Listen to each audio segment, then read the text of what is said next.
For making OP art on wall, we need a stencil. So for that, I'm taking 7 inches, uh, and you can take six. I took seven because my wall is big.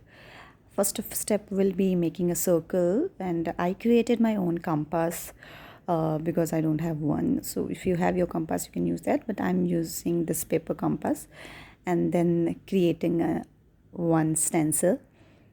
So I'm creating a cuboid basically, and I'll trace it the same with the help of stencil on the wall, and then I'll cut it. I'm creating 2 to 3 stencils so that in between the process, if something happens to the first one, at least I have a backup.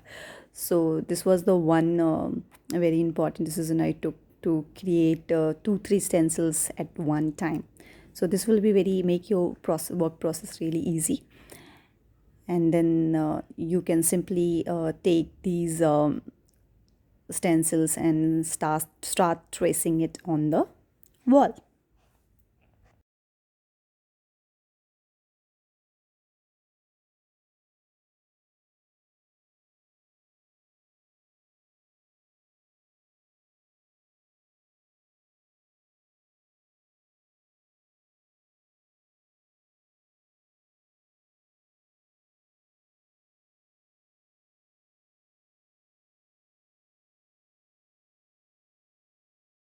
After tracing the whole wall, I mixed blue and white color to get the tone and shade. What I needed was blue, and then I started painting in the boxes that I created.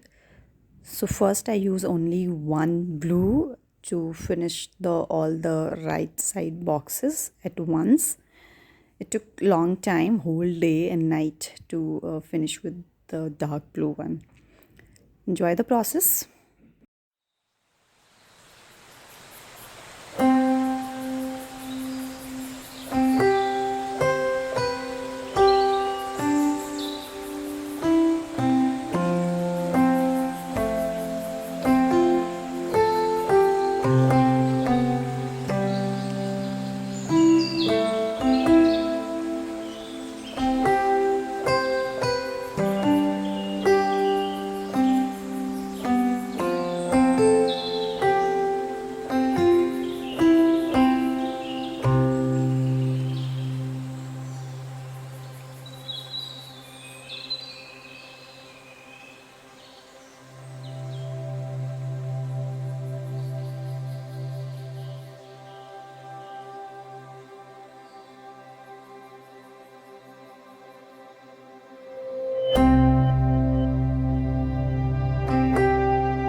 darker blue shade. It's just matching with my house wall colors. And now I'll mix the white tone to make it lighter. I'm putting the masking tape initially to check if any error will happen so that I can remove it. So I'm just getting this lighter tone done, and just enjoy the process.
So I'm almost done. Few parts are only left, and the wall is ready. Thank you for watching.